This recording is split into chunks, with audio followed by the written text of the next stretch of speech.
ओम श्री गणेशाय नमः। प्रिय श्रोताओं, आप सभी कैसे हो। मैं आज आपको बुधवार के व्रत की कथा और विधि बताने जा रही हूँ। अगर आप हमारे चैनल पर नए हैं तो कृपया करके हमारे चैनल को सब्सक्राइब कीजिएगा और बेल आइकन ऑन कीजिएगा ताकि आपको आने वाली हमारी सभी वीडियो का नोटिफिकेशन मिल जाए। तो आइए मैं आपको आज बुधवार के व्रत की विधि बताने जा रही हूँ। बुधवार व्रत वैसे तो विधि गृह शांत तथा सर्व सुखों की इच्छा रखने वालों को बुधवार का व्रत करना चाहिए। इस व्रत में दिन रात में एक ही बार भोजन करना चाहिए। इस व्रत के समय हरी वस्तुओं का उपयोग करना श्रेष्ठतम है। इस व्रत के अंत में शंकर जी की पूजा धूप बेलपत्र आदि से करनी चाहिए। साथ ही बुधवार की कथा सुनकर आरती के बाद प्रसाद लेकर जाना चाहिए। इस व्रत का प्रारंभ आप शुक्ल पक्ष के प्रथम बुधवार से करें और हर बुधवार 21 व्रत रखें। बुधवार के व्रत से बुध ग्रह की शांति तथा धन विद्या और व्यापार में वृद्धि होती है। भगवान बुध की मूर्ति न होने पर शंकर जी की प्रतिमा के समीप भी पूजा की जा सकती है। पूरे दिन व्रत कर शाम के समय फिर से पूजा कर एक समय भोजन करना चाहिए। बुधवार व्रत में हरे रंग के वस्त्र फूलों और सब्जियों का दान देना चाहिए। इस दिन एक समय दही मूंग दाल का हलवा या हरी वस्तुएं से बनी चीज़ों का सेवन करना चाहिए। बुधवार का दिन बुध ग्रह को समर्पित होता है और इस दिन बुध देव की पूजा की जाती है। बुध देव की पूजा करने से कुंडली में बुध ग्रह के अशुभ प्रभाव दूर होते हैं। तो आइए सुनते हैं बुधवार व्रत की संपूर्ण कथाएं। एक बार एक नवविवाहित दंपत्ति था। एक दिन रविवार को वह अपनी पत्नी को साथ ले जाने के लिए अपनी ससुराल गया। शादी के बाद यह पहली बार था। ससुराल वालों ने उसका खूब स्वागत किया और उसके लिए तरह तरह के भोजन और अच्छे बिस्तर की व्यवस्था की। उसकी पत्नी की सहेलियों ने उससे मजाक किया। उसने उनके मजाक को बातचीत का आनंद लिया। अपनी पत्नी के छोटे भाई बहनों द्वारा दी गई मेहमान नवाजी का आनंद लेते हुए वह बाहरी दुनिया को भूल गया। सोमवार और मंगलवार उसने अन्य कार्यों में बिताए। अब बुधवार था। उसने अपनी सास से कहा, सासू माँ, आज मुझे एक जरूरी काम है। आप अपनी बेटी को मेरे साथ तुरंत भेज दीजिए।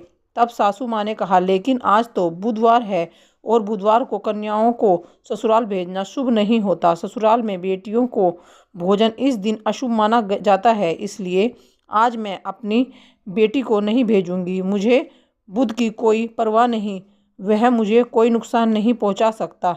बुधवार मेरे जैसे व्यापारियों के लिए बहुत शुभ होता है। दामाद ने कहा, मुझे भी घर पर एक बहुत ज़रूरी काम है। सासू माँ ने और ससुर ने दामाद को बहुत समझाया, लेकिन दामाद अपनी जिद पर अड़ा रहा। वह उसी दिन जाने की बात कहता रहा। ससुराल वालों ने उसका मिजाज भांप लिया और अपनी बेटी को उसके साथ भेजने के लिए उन्हें मजबूर होना पड़ा। तब उन्होंने दंपत्ति के लिए एक रथ का इंतजाम किया। वे दोनों पति पत्नी उसके साथ उस रथ में बैठकर एक कस्बे के पास पहुँचे। तब रास्ते में लड़की को प्यास लगी। उसने अपने पति से कहा, मुझे बहुत जोर से प्यास लगी है, कृपया मेरे लिए थोड़ा पानी का इंतजाम कीजिए। पति मान गया और कस्बे की ओर चल पड़ा। उसके पति से मिलता जुलता एक और युवक उसके लिए पानी लेकर आया। लड़की दोनों में कोई फर्क नहीं कर पाई। उसने उसे अपना पति समझ लिया और उससे खूब बातें की। इसी बीच में उसका असली पति वहां आ गया और वह अपनी पत्नी को किसी और से बातें करते हुए और मजाक करते हुए देखकर हैरान रह गया। वह उसके इस व्यवहार से नाराज हो गया। पत्नी भी अपने पति जैसा देखने वाले दूसरे व्यक्ति को हाथ में पानी का घड़ा लिए देखकर हैरान रह गई। इतनी ही देर में वे दोनों एक जैसी शक्ल वाले पुरुष आपस में झगड़ा करने लगे। उस महिला को अपना पति बताने लगे। सहयोग में एक कोतवाल वहां आया और वह सारा मामला जानना चाहता था। उसने महिला से पूछा, तुम्हारा असली पति कौन है, तुम ही बताओ। महिला ने कहा, मैं तो खुद दुविधा में पड़ गई हूँ। यह दोनों तो एक दूसरे की तरह दिखते हैं। असली पति को अब बहुत दुख हुआ। उसे अपनी सास की बातें याद आ गई। कोतवाल उन्हें राजा के पास लेकर गया और सारी कहानी बताई। सुनकर राजा ने अपने मंत्री को न्याय करने का आदेश दिया। मंत्री ने कोतवाल से कहा, शाम हो चुकी है, इन सबको अलग अलग कोठरियों में बंद कर दो। रात भर कड़ी निगरानी रखो, मैं कल फैसला सुनाऊंगा। अब दो तीनों को अलग अलग कोठरियों में बंद कर दिया गया। रात का घना कोठर था। पहरेदार गहरी नींद में सो रहा था। असली पति बहुत बेचैन था, उसे पछतावा हो रहा था। उसने बड़े जोर से कहा, मैं अहंकार और ससुराल वालों की अवज्ञा करने के कारण ही आज यह दुख भोग रहा हूँ। हे बुद्धदेव, हे भगवान, मुझे इस बार क्षमा कर दो। पहरेदार उसकी इस सारी बातों को सुन रहे थे। अगली सुबह मंत्री ने पहरेदारों को बुलवाया। पहरेदारों ने उन दोनों युवकों में से एक युवक के व्यवहार के बारे में बताया। मंत्री ने कहा, जिस व्यक्ति को रात भर बेचैनी रही वही इस महिला का असली पति है। उसकी पत्नी को उसे सौंप देना चाहिए। वहीं दूसरा पुरुष जो रात भर चैन से सोता रहा वह असली पति नहीं है। अब इस प्रकार से उन दोनों पति पत्नी को कोठरी से बाहर कर दिया गया। उन्हें सम्मान के साथ विदा कर दिया गया। पहरेदार जब दूसरे युवक के पास गए तो बाहर से ताला लगा होने के बावजूद उसकी कोठरी भीतर से खाली थी। उन्होंने यह बात जाकर मंत्री को बताई। मंत्री यह जानकर हैरान रह गए कि कोठरी बाहर से ताला लगी होने के बावजूद भीतर खाली थी, अंदर कोई नहीं था। तब वे वरिष्ठ मंत्री के पास गए और उन्हें पूरी बात बताई। वरिष्ठ मंत्री मुस्कुराए और बोले कि लापता कैदी बुद्धदेव हैं। बुध बुधवार को शासन करते हैं। इस व्यक्ति ने बुध के अधिकार को चुनौती दी थी। बुद्धदेव को बुरा लगा, इसलिए उन्होंने सबक सिखाने के लिए उसके पति का वेश धारण कर लिया। आज गुरुवार है, बृहस्पति गुरुवार को शासन करते हैं। बुध ठीक सूर्य के समय गायब हो गए, इसलिए डरो मत। पहरेदारों की इसमें कोई गलती नहीं है। अब राजा अपने मंत्री के फैसले से प्रसन्न थे। उधर दोनों पति पत्नी घर पहुंचे और जाकर उन्होंने अपने परिजनों को पूरी बात बताई। तब से वे दोनों पति पत्नी परिवार सहित बुद्धदेव की पूजा अर्चना और व्रत करके कहानी का श्रवण करने लगे। आप सब भी प्रेम से बोलिए, बुद्ध देवता की जय हो। एक समय की बात है कि श्री विष्णु भगवान का विवाह देवी लक्ष्मी जी के साथ निश्चित हो गया। विवाह की तैयारियां होने लगी। सभी देवताओं को निमंत्रण भेजे गए, परंतु गणेश जी को अलग से निमंत्रण नहीं दिया। कारण जो भी रहा हो, अब भगवान विष्णु की बारात जाने का समय आ गया। सभी देवतागण अपनी अपनी पत्नियों के साथ विवाह समारोह में आए। उन सब ने देखा कि गणेश जी कहीं दिखाई नहीं दे रहे। तब वे आपस में चर्चा करने लगे कि क्या गणेश जी को न्योता नहीं दिया गया या फिर स्वयं गणेश जी ही नहीं आए। सभी को इस बात पर आश्चर्य होने लगा। तभी सबने विचार किया कि क्यों ना श्री विष्णु भगवान से ही इसका कारण पूछा जाए। विष्णु भगवान से पूछने पर उन्होंने कहा कि हमने गणेश जी के पिता भोलेनाथ महादेव जी को न्योता भेज दिया है। यदि गणेश जी अपने पिता के साथ आना चाहते हैं तो आ जाते, अलग से न्योता देने की कोई भी आवश्यकता नहीं थी। और दूसरी बात यह है कि उनको 1.25 मन मूंग, 1.25 मन चावल, 1.25 मन घी और 1.25 मन लड्डू का भोजन दिन भर में चाहिए। यदि गणेश जी नहीं आएंगे तो कोई बात नहीं, दूसरे के घर जाकर इतना सारा खाना पीना अच्छा भी नहीं लगता। इतनी वार्ता कर ही रहे थे कि किसी ने एक सुझाव दिया, यदि गणेश जी आ भी जाए तो उनका द्वारपाल बनाकर बैठा देंगे कि आप घर का ध्यान रखना। आप तो चूहे पर बैठकर धीरे धीरे चलोगे तो बारात से बहुत पीछे रह जाओगे। सबको यह सुझाव पसंद आ गया। तब विष्णु भगवान ने भी अपनी सहमति दे दी। होना क्या था, इतनी ही देर में गणेश जी भी वहां आ पहुंचे और उन्हें समझा बुझाकर घर की रखवाली करने बैठा दिया। बारात चल पड़ी। तब देवऋषि नारद जी ने देखा कि गणेश जी तो द्वार पर ही बैठे हुए हैं। वे गणेश जी के पास गए और उनके वहां रुकने का कारण पूछा। गणेश जी ने बताया कि विष्णु भगवान ने मेरा बहुत अपमान किया है।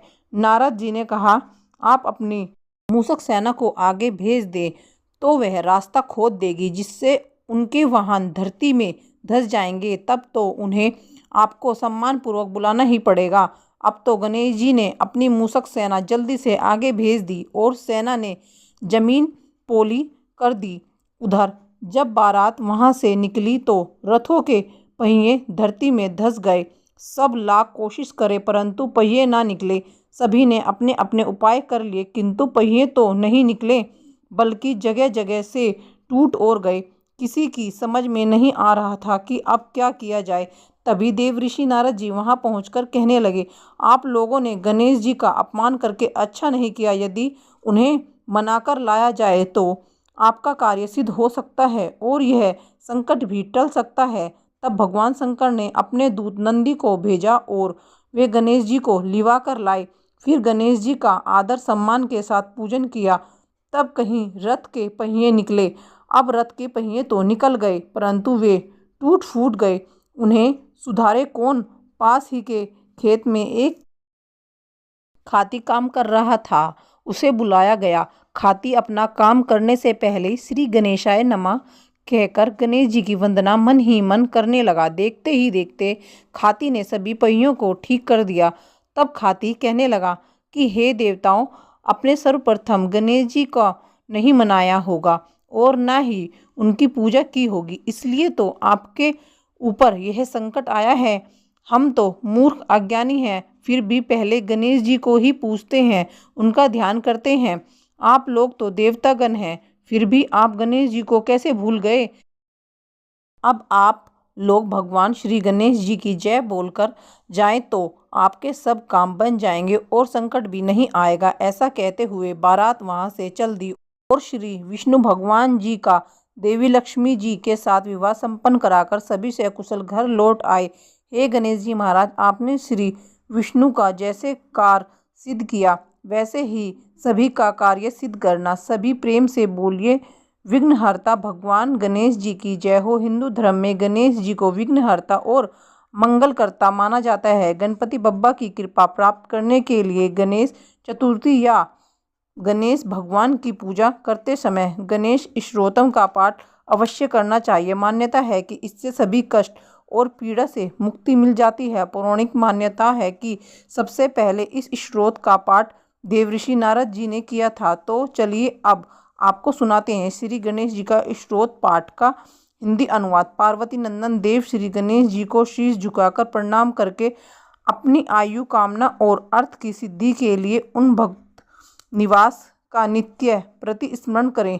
गणेश जी के पहले 12 नामों को जो पुरुष प्रातः मध्याह्न और सायंकाल पाठ करता है, उसे किसी प्रकार के विघ्न का भय नहीं रहता। 12 नामों का स्मरण करने से सभी सिद्धियां प्राप्त होती हैं। गणेश जी का नाम पहला वक्रतुंड अर्थात टेढ़ी सूंड वाले, दूसरा एक दंत अर्थात एक दांत वाले, तीसरा कृष्ण पिंगलाक्ष अर्थात काली और भूरी आंखों वाले, चौथा गजवस्त्र अर्थात काली और भूरी आंखों वाले, चौथा गजवस्त्र अर्थात हाथी के समान मुख वाले, पांचवा लंबोदर अर्थात बड़े पेट वाले, छठा विकट अर्थात विकराल, सातवां विघ्न राजेंद्र अर्थात विघ्नों का शासन करने वाले राजधिराज, आठवां धूम्रवर्ण अर्थात धूसर वर्ण वाले, नवा भालचंद्र अर्थात जिनके ललाट पर चंद्रमा शोभित है, 10वां विनायक, 11वां गणपति और 12वां गजानन है। से विद्याभिलाषी विद्या, धनाभिलाषी धन, पुत्रेक्षु पुत्र तथा मुमेक्ष मोक्ष गति प्राप्त कर लेता है। जो इस गणपति स्तोत्र का पाठ करता है उसे 6 मास में इच्छित फल की प्राप्ति हो जाती है और 1 वर्ष में पूर्ण सिद्धि प्राप्त हो जाती है।